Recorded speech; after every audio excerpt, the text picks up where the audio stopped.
Mountain News Weekend Edition. Good evening, I'm Keaton Hall. We are starting the weekend in a first alert weather day as a line of storms rolled across the region, knocking out power to thousands. More on that in a moment, but first, let's check in with First Alert meteorologist Cameron Aaron for the very latest. Cameron, what's it looking like? Yeah, Keaton, some good news. The main line that brought those showers and storms now into portions of Virginia, also Tennessee. You can see that here. That's that main line that brought some really gusty winds to parts of the mountains. But now we are still tracking a few spotty showers and storms over the Cumberland Valley at this hour. If we can turn on Magic Track here, we may not be able to, having a little bit of difficulty with that. But as you can see, we are tracking some spotty showers over portions of Wayne County, also into Pulaski County as well. And some of these are producing some gusty winds, also some thunder and some lightning as well, so you may need to just go ahead and head indoors if you have any plans to be outdoors.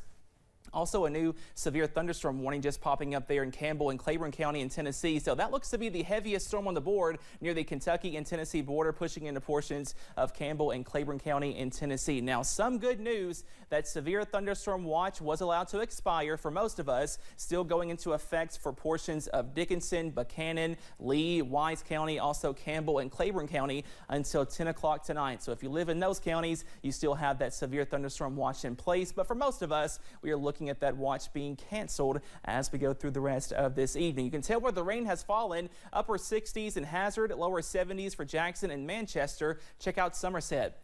Lower 90s right now, where more sunshine has been coming in over the Cumberland Valley. So we are looking at some warmer air where it's not raining, and then some cooler air where the rain has came through. Now, if you have any plans for the rest of this evening, we are watching out for a few more spotty showers and storms, especially over the Cumberland Valley. And if you have any of those plans, you may need the umbrella in some places as well. But we are watching out for some warmer air, also a little bit of some drier air by Sunday and beyond. Those details coming up in just a few minutes. Keaton. All right, thanks, Cameron. Well, as we were talking about earlier, the severe weather has caused thousands of power outages across our region. As of around 5 p.m. today, Breathitt County had nearly 700 outages. Leslie was near 1,000. Letcher County had more than 1,000. Perry at nearly 1,700. And our neighbors to the south in Wise and Lee, Virginia, were sitting at around 3,500 outages between the both of them. In total, there were more than 1,100 outages reported in our area. And here's some video of more damage in Hazard. This is the old Maggard Funeral Home on Main Street, if you know where that is, near the water plant. Roof appears to have blown off during the severe weather today. And here's an image of a large tree down also here in Hazard. The tree was knocked down during the weather and was blocking the road at Roy G. Eversole Elementary. We're told the road has now been cleared and the tree was moved. Well, after being briefly canceled, the North Fork Music Festival is back on tonight. The concert stage and wrestling ring that was set to host Ohio Valley wrestlers were both damaged in the severe weather earlier today.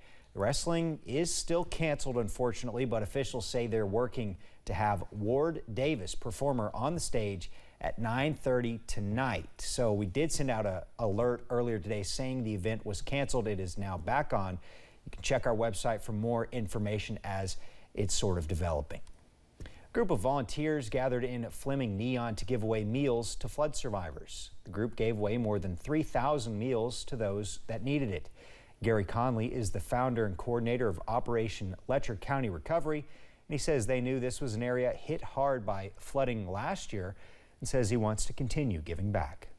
So we decided to bring a barbecue grill and some food and feed them, and it's turned into a very successful event. This is our 5th trip. We're calling it Letcher County Recovery 5.0, and this one we're calling Survivor Celebration. We knew 3 months ago that this was going to be the date of the 1-year anniversary, and we wanted to be here for that. Volunteers also gave away school supplies, clothes, and more. Coming up tonight at 11, find out why flood recovery is still so important as it has been. Well, FEMA is still reviewing requests from homeowners to buy out their flood-prone properties. So far, the agency has approved the purchase of 241 homes. Now they're working with county leaders to get checks to those families. Kristen Kennedy traveled to Jackson, where the mayor and judge executive worry families selling to FEMA may build somewhere else. I've got piles here, and I've got a safe there that's got a lot of stuff in it. And the piles of paperwork in Jeff Noble's office cover almost every road in Breathitt County. it's maps, aerial maps, aerial maps. The judge executive is looking for land where flood victims can rebuild. 70% of this stuff on my desk is homeowners. Last July, when floodwaters raged through Jackson, state leaders forced families in the floodplain to evacuate. The water has long receded, but some homeowners have never returned. How does it make you feel when you've got families telling you they're leaving the county? It just breaks my heart. I mean, most of these families, I've known their kids or something about their family all my life. And, you know, you take people that growed up when I have, you know, when you get in your 60s, I mean, you know, a lot of people's looking at the retirement side, you know, and then everything they work for, you know, you can load it up in the back of a pickup. It is heart-wrenching.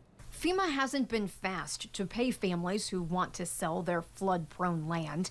The agency has received about 500 applications. They've awarded some, and they're still in the process with others. We requested hard numbers from FEMA, and we got them through the first week of July. So far, FEMA has acquired 241 properties in eastern Kentucky.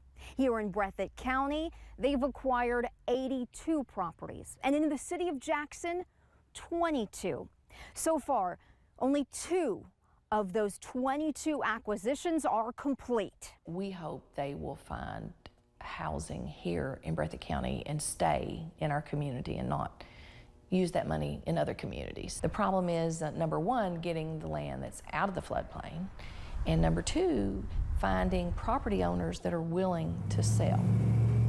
Mayor Laura Thomas estimates 80 to 90% of her job is consumed with flood recovery. Because other counties are, you know, planning these communities of 50 and 100 homes, but we have not been able to find that large tract of land. So now we're looking more to some smaller tracts that if we could even put 3 houses here, 5 houses there, you know, we've just got to develop housing. The mayor and judge executive are working together to keep families afloat. We hope that we can develop job opportunities and housing opportunities and keep our mountain people here in the mountains. This may not look like much, but it is a sign of recovery here in Jackson. Samaritan's Purse bought this property. They're building a new subdivision here right off of Kentucky 15. 16 to 20 homes for flood survivors. In Breathitt County, Kristen Kennedy, WKYT. Well, as we pass the 1-year mark since last year's flood, let's take a look at some of the numbers. This is data from the Center for Disaster Philanthropy. Upwards of 8 inches of rain fell in some areas in a short amount of time. That rain continued on and off into August. More than 100 bridges were destroyed or damaged, at least 50 in Perry County, anywhere between 50 and 70 in Knott County, and dozens in Breathitt County. And here's some more information looking back on the disaster. State officials say the flood was responsible for 45 deaths. They included retired or current coal miners and school employees, people with disabilities, business owners, grandparents, and children. The oldest person that died was 97 years old, while the youngest person was just 2 years old. Flood also had an impact on student enrollment at HCTC during the fall semester. President and Chief Executive Officer Dr. Jennifer Linden says enrollment dropped to 2,500 students, one of the lowest the college's enrollments on record. But Linden says the drop in enrollment came as no surprise, and officials welcome students to take time off to take care of what was more important. We realized right away that maybe it was not the time for our students to be in college. You know, we realized that first they had to make sure that they had food in their stomachs and that they had clothes on their backs and that they had a roof over their heads. Linden says enrollment did increase last spring, with enrollment numbers at around 2,800 students. She says enrollment numbers getting back to average shows the resiliency of Appalachia. And here's some more flood numbers involving HCTC. They released some numbers about how they were impacted by the flood over 1 year ago. 172 students and 17 faculty and staff members received assistance from the college's flood fund Shortly after it happened, 51 students lost homes to the flood.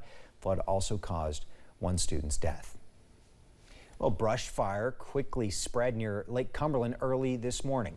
Monticello Fire Department says they were called to assist around 1:45 near Shinbone Road at the boat ramp. Firefighters say this was their second drafting operation from the lake in 2 days. Drafting is where they place the engine close to the shoreline to be able to pull water directly from the lake. Well, coming up at 6, we head to Paintsville for a look into the second Country Music Highway Festival that's going on right now. Plus, we are tracking more showers and storms into this weekend. All those details coming up in your First Alert forecast.